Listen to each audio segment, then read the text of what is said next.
Yuk kita belajar pelan-pelan, belajar menerapkan Islam dalam hidup kita. Tapi Islam bukan cuma ritual. Islam bukan cuma di masjid. Islam bukan cuma ibadah. Islam itu whole dari kehidupan kita. The whole of life dari kehidupan kita itu Islam. Islam itu juga main. Makanya ada orang yang membedakan main nama ibadah itu seolah-olah yang ibadah itu berpahala, main itu dosa. Saya nggak sependapat. Saya memahami Islam syumuliyatul Islam, komprehensifnya Islam. Islam itu juga ada adegan main. Emang Nabi nggak pernah bermain-main? Bahkan ada hadis 3 bermain-main, 3 perbuatan sia-sia dan berpahala. Main-main sia-sia tapi berpahala. Salah satunya apa? Bermain-main dengan keluarga. Salah satu yang paling seru bermain-main dengan istri. Bermain-main dengan istri itu main-main aja pahala loh. Kita kayak bercanda, kayak saling kayak menggoda, kita kayak manja-manjaan, itu aja berpahala. Kalau istri orang baru dilihat dosa. Makanya jangan istri orang, istri sendiri. Kalau nggak ada ya sabar ya. Alaikum bisaum, hendaklah berpuasa.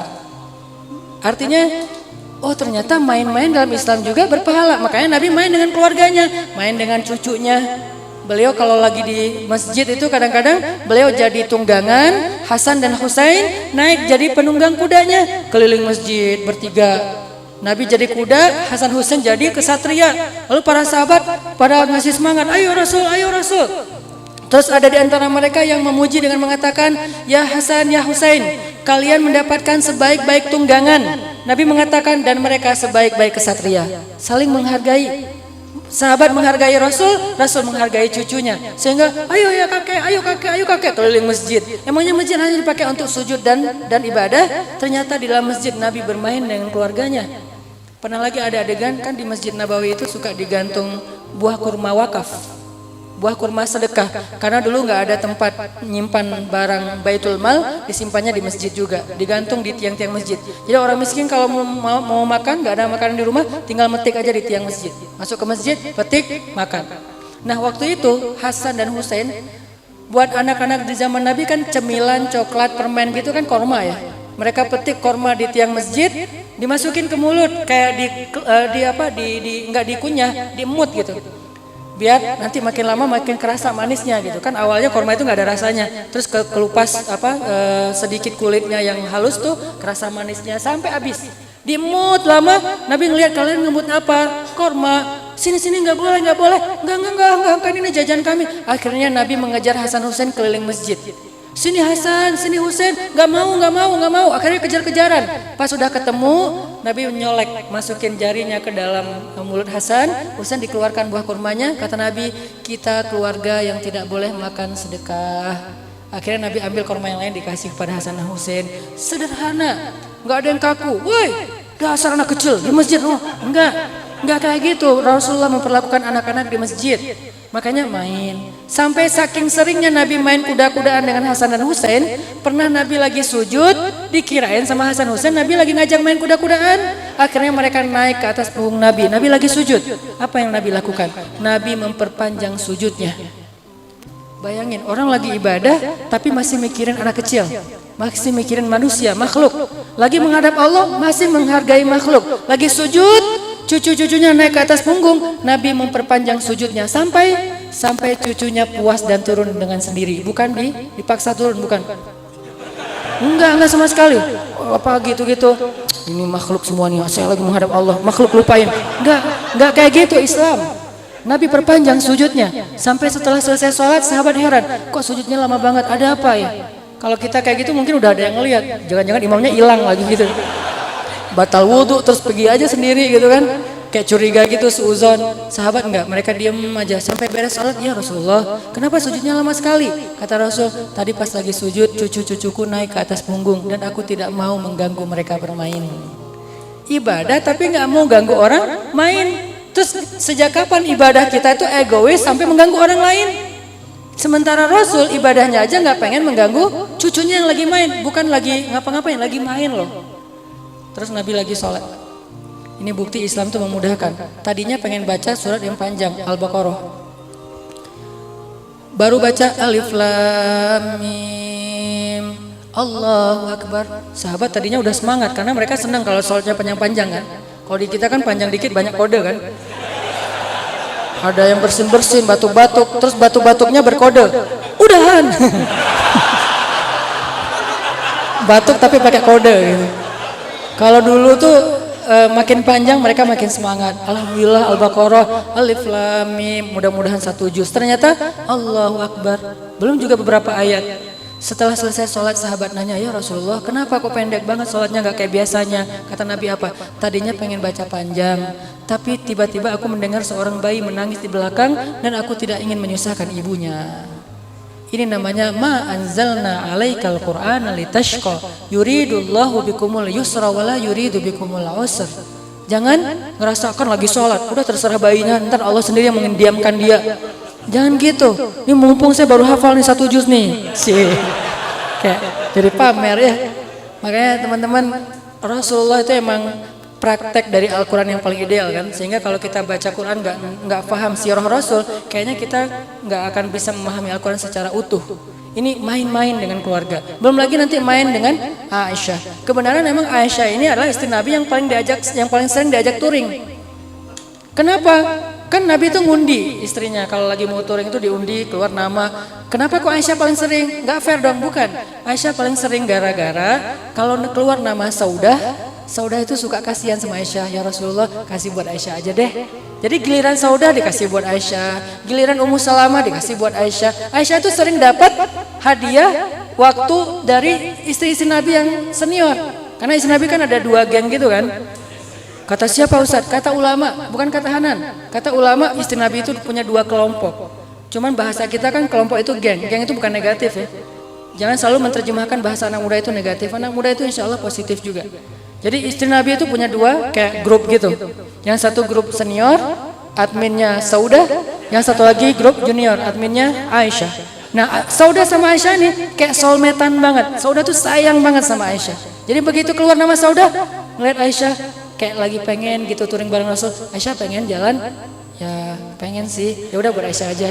Ya udah buat Aisyah aja. Jadi semuanya sayang sama Aisyah. Walaupun tetap ada adegan cemburu, tapi secara umum mereka sayang sama Aisyah. Makanya Aisyah itu paling sering diajak touring sama Nabi, sering traveling. Nah dalam perjalanan touring, Nabi itu sering banget main sama Aisyah.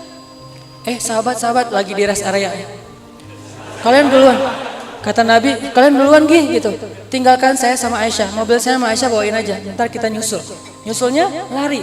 Pas sahabat udah duluan, udah beberapa lama, udah jauh, Nabi bilang Aisyah lomba lari yuk. Itu Nabi loh, bukan Ustadz. Jadi kalau Nabi aja main, masa Ustadz gak boleh main? Main sama siapa? Sama pasangan. Aisyah lomba lari yuk. Yuk kata Aisyah. Lari mereka berdua. Aisyah menang. Nabi komen dalam adegan itu. Ketika kalau bahasa kita diposting, Nabi komen, Aisyah waktu itu masih kurus. Nanti pas touring berikutnya, entah berapa bulan, entah berapa tahun, Nabi bilang lagi, Aisyah lari lagi, lomba lari. Ayo kata Aisyah, lari. Nabi yang menang, Aisyah kalah. Kata Nabi, ini balasan untuk yang sebelumnya. Aisyah yang komen, saya waktu itu udah gemuk. Coba perhatikan. Ketika Aisyah kurus, Nabi yang komen. Ketika Aisyah gemuk, Aisyah yang komen. Nabi nggak mau komen.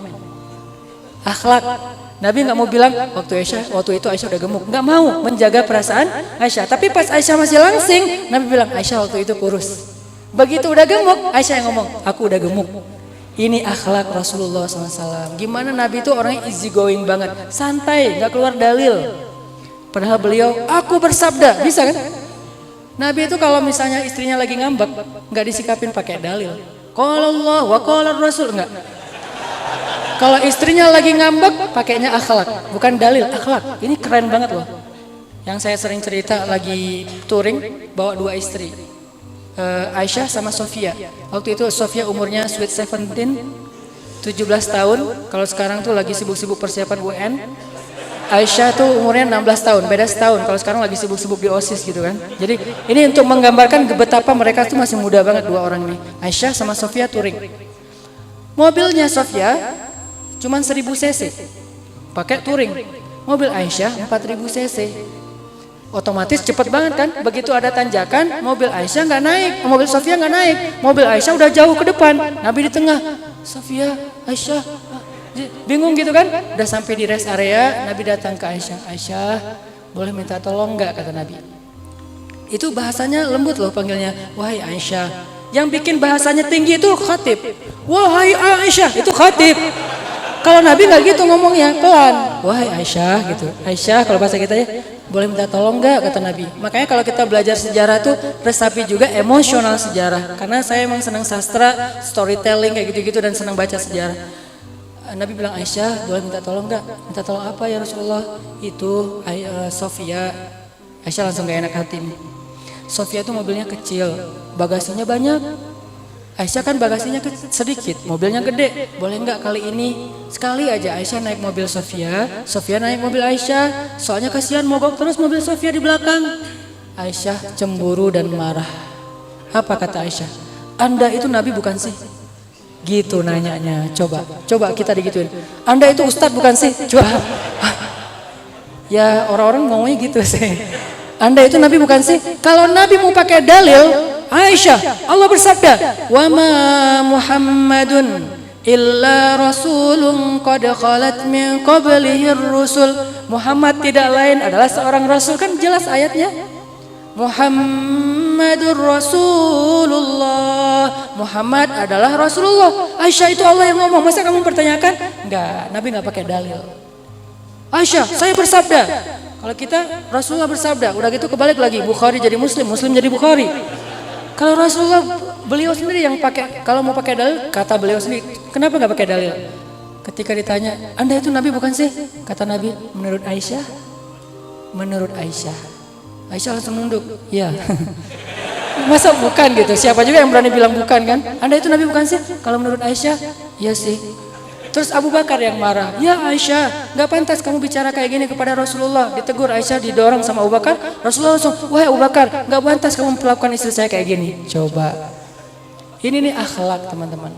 Sehingga kata Abu Bakar, ya Rasulullah, Rasulullah nggak dengar Aisyah ngomong apa kepada Rasulullah. Dengar wahai Abu Bakar, kan nggak pantas ngomong kayak gitu. Ya Abu Bakar, innaha ghirah, itu cemburu Abu Bakar, biarin aja. Tapi kan nggak pantas, tapi kan cemburu. Yang namanya cemburu nggak bisa dipaksain. Terus gimana nih? Udah pergi aja. Pergilah Abu Bakar. Nabi ngeliat ke belakang. Aisyah, tuh lihat, aku belain kamu kan? Gitu. Terus gimana nih? Udah kita pergi aja yuk, daripada orang itu balik lagi marah-marah. Udah pergi. Terus yang tadi gimana Aisyah? Ya udah ya, sekali aja ya. Akhirnya beres. Aisyah naik mobil Sofia, Sofia naik mobil Aisyah. Beres kan? Beliau menyelesaikan masalah keluarganya itu nggak pakai dalil dulu. Kapan keluar dalil? Ketika normal. Nabi mengatakan, seandainya aku bisa menyuruh seorang manusia sujud kepada manusia lain, aku suruh sujud istri kepada suami, dan seterusnya dan seterusnya. Tapi bukan pas lagi istrinya ngambek. Kita istri belum ngambek, udah dikumpulin hadis-hadis. Nanti begitu dia ngambek, mah nih mah, langsung forward. Nah dia juga, yang istri juga ngumpulin hadis-hadis suami, pah nih pah. Jadi adu-aduan, dalil yang nggak akan beres. Makanya itulah Islam teman-teman, sangat-sangat indah, mudah banget, nggak kaku banget. Dan Nabi itu senang main sebetulnya, walaupun mainnya Nabi itu bermanfaat ya, olahraga kayak misalnya. Cuman saya nggak mau nyebut olahraga karena yang sepahaman saya, anak muda itu kalau dibilang olahraga agak berat, mending main, tapi mainnya berkeringat. Makanya saya pakai tagline, banyak main, banyak manfaat. Artinya banyak olahraga, banyak manfaat. Banyak jalan, silaturahim, touring bareng teman-teman, banyak teman, banyak keluarga, banyak saudara. Itu maksudnya, bukan main-main sia-sia. Lagian main-main itu ada yang sia-sia tapi berpahala yang tadi. Termasuk Nabi senang olahraganya itu kayak tanding onta. Kalau dulu onta, kalau sekarang mungkin mobil, motor gitu. Di mana tandingnya? Startnya di Thaniyatil Wada', finishnya di masjid. Oh kalau gitu boleh dong tanding di depan masjid? Boleh. Bikin festival depan masjid? Boleh. Bikin tempat main di sebelah masjid? Boleh. Dengan syarat begitu, hayya 'alas shalah, langsung sholat. Udah beres sholat, main lagi. Selama permainannya nggak bikin maksiat, nggak bikin dosa. Karena buat saya fun itu gampang banget dan bisa banget dilakukan tanpa harus menambah dosa. Saya aslinya seneng main soalnya. Jalan, makan, nongkrong bareng teman-teman, ngopi sehari bisa lebih dari 5 kali. Kenapa? Emang seneng ngopi, seneng nongkrong bareng teman-teman. Dari sejak di Kairo, ngopi bareng teman-teman. Alhamdulillahnya nggak pernah kayak alhamdulillah pacaran nggak pernah. Terus kayak alhamdulillah walaupun tinggal di Aceh nggak pernah nyoba ganja, nggak pernah narkoba, nggak pernah. Walaupun mungkin teman-teman sebagian ada yang sampai kayak gitu, ada yang ditaruh dalam Indomie, ganti bumbunya Indomie gitu kan, karena itu bumbu rahasia yang lebih enak daripada pecin. Tapi alhamdulillah nggak pernah kalau sengaja, kalau nggak sengaja sih mungkin beli mie Aceh gitu. Kok enak bang? Ada bumbu rahasia. Oh iya bang, tambah lagi bang. Artinya emang senang main gitu, tapi nggak mau berbuat dosa semampunya, karena nggak bisa bilang nggak punya dosa, nggak boleh. La tuzakku anfusakum huwa a'lamu bimanittaqwa. Jangan kalian mengkultuskan diri kalian suci. Allah yang tahu siapa yang paling bertakwa. Makanya saya nggak bilang banyak main banyak manfaat nggak ada dosa. Saya nggak berani bilang nggak ada dosa, sedikit dosa.